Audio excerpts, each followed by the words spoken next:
Bonjour tout le monde, nous nous retrouvons pour le commentaire de l'évangile du jour, évangile qui aujourd'hui a largement de quoi nous rejoindre. De l'évangile selon saint Jean. Comme la Pâque juive était proche, Jésus monta à Jérusalem dans le temple. Il y trouva installés les marchands de bœufs, de brebis et de colombes, et les changeurs. Il fit un fouet avec des cordes et les chassa tous du temple. Ainsi que les brebis et les bœufs, il jeta par terre la monnaie des changeurs, renversa leur comptoir, et dit aux marchands de colombes, enlevez cela d'ici, cessez de faire de la maison de mon père une maison de commerce. Ses disciples se rappelèrent qu'il est écrit, l'amour de ta maison fera mon tourment. Des Juifs l'interpellèrent. Quel signe peux-tu nous donner pour agir ainsi? Jésus leur répondit, détruisez ce sanctuaire, et en 3 jours, je le relèverai. Les Juifs lui répliquèrent, il a fallu 46 ans pour bâtir ce sanctuaire, et toi, en 3 jours, tu le relèverais? Mais lui parlait du sanctuaire de son corps. Aussi, quand il se réveilla d'entre les morts, ses disciples se rappelèrent qu'il avait dit cela. Ils crurent à l'écriture et à la parole que Jésus avait dite. L'attitude de Jésus dans cet évangile est assez surprenante, assez étonnante. Pourquoi est-ce que Jésus agit ainsi? De quel droit Jésus se mit-il en colère? De quel droit est-ce que Jésus chasse tout le monde du temple, chasse les marchands, chasse les changeurs, alors qu'en fait, leur rôle dans le temple est important puisque c'est nécessaire pour le bon fonctionnement du temple, pour que le rite puisse être accompli. Alors pourquoi est-ce que Jésus agit ainsi? Le temple de Jérusalem, le temple est le lieu par excellence de la relation à Dieu. C'est un lieu extrêmement important. Et le fait que ce temple-là soit encombré par justement ces marchands, ces changeurs, et tout ce brouhaha, eh bien, Jésus est pris par ce zèle poussé par l'amour de Dieu.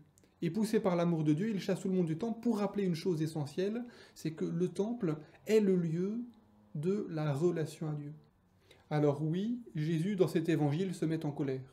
Et l'on peut parler, en fait, de sainte colère. Pourquoi sainte colère? La colère, dans cet évangile, la colère de Jésus, est poussée par l'amour de Dieu. L'amour de ta maison fera mon tourment. Et j'avoue qu'en lisant cet évangile aujourd'hui, eh bien, je suis, ces derniers jours, poussé d'une manière toute particulière également par une certaine colère. Peut-être comme un certain nombre d'entre vous. Samedi dernier, nous apprenions que, eh bien, nous n'allons pas pouvoir célébrer ensemble la messe dominicale pendant encore un peu de temps, et cela produit à la fois de la tristesse et de la colère, de l'incompréhension. Incompréhension parce que beaucoup ne mesurent pas l'importance de ce qui se vit dans la célébration de l'Eucharistie le dimanche. Incompréhension et colère parce que le dimanche, c'est le jour du Seigneur. C'est le jour où nous fêtons la résurrection. C'est le jour où tous les fidèles se rassemblent, formant ainsi le corps du Christ. C'est le jour dans lequel, en célébrant la résurrection du Seigneur, eh bien, nous actualisons ce don unique que le Christ a fait pour nous et que nous recevons aujourd'hui. C'est le jour dans lequel nous communions, nous recevons la grâce extraordinaire de l'Eucharistie. Et pourtant, hier, nous étions, certes, ensemble dans la prière, mais nous étions séparés. Pour vous comme pour nous, il y a une même tristesse et une même colère qui peut nous habiter. Pour que cette colère soit une sainte colère, il faut qu'elle soit, effectivement, il faut qu'elle passe par ce critère essentiel, à savoir l'amour de ta maison fera mon tourment. Dans cet évangile, Jésus est animé par l'amour de Dieu. Jésus est animé donc par cet esprit qui vient de Dieu. Pour que notre colère soit également une sainte colère, il faut la même chose. Il faut que le terme soit l'amour de Dieu, poussé par cet Esprit Saint. Cet Esprit Saint, nous ne pouvons voir sa présence à travers un certain nombre de fruits. les fruits que l'Esprit Saint porte dans notre vie et que nous retrouvons en Galates 5.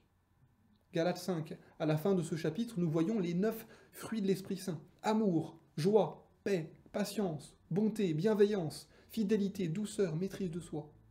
Si effectivement cette colère qui nous anime est une sainte colère, eh bien, elle ne nous empêche pas de vivre au plus profond de notre cœur ces fruits de l'Esprit Saint.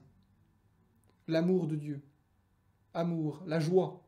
Une sainte colère ne nous empêche pas, au plus profond de notre cœur, de goûter avec joie cette présence de Dieu dans notre cœur.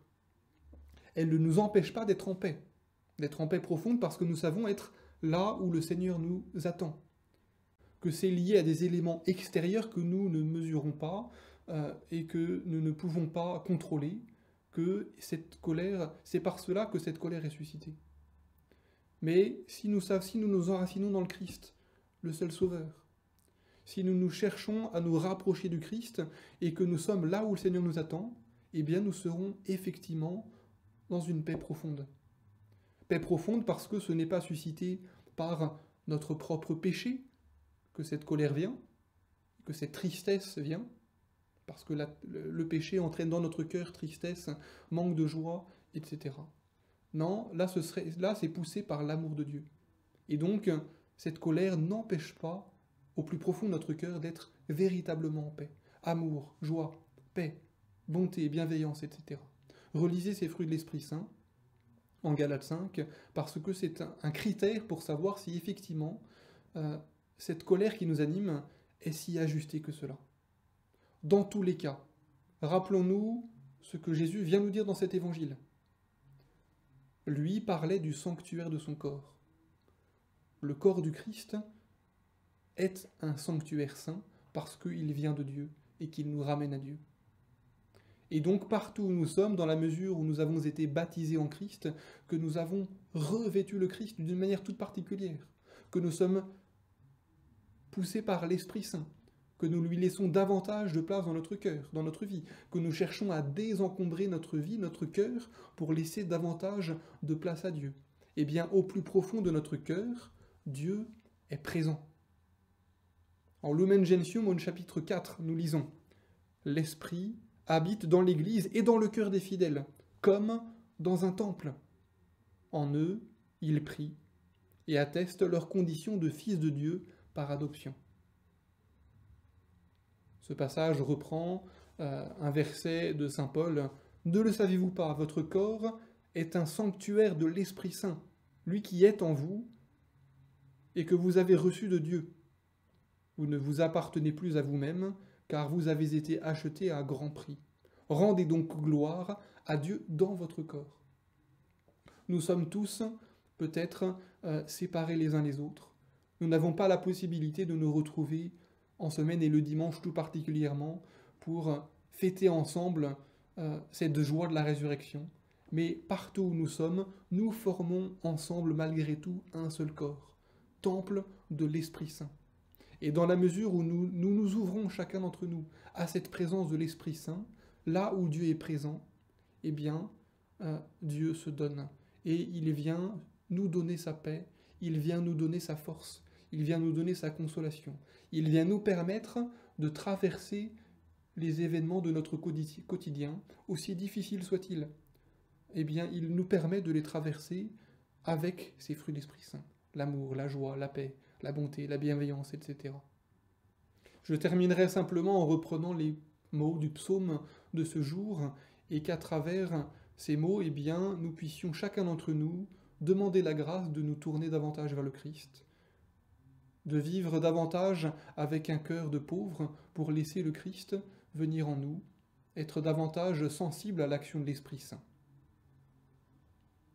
Dieu est pour nous refuge et force, secours dans la détresse, toujours offert. Nous serons sans crainte si la terre est secouée, si les montagnes s'effondrent au creux de la mer. Il est avec nous, le Seigneur de l'univers, citadelle pour nous, le Dieu de Jacob. Venez et voyez les actes du Seigneur, il détruit la guerre jusqu'au bout du monde. Que la paix du Seigneur soit avec vous.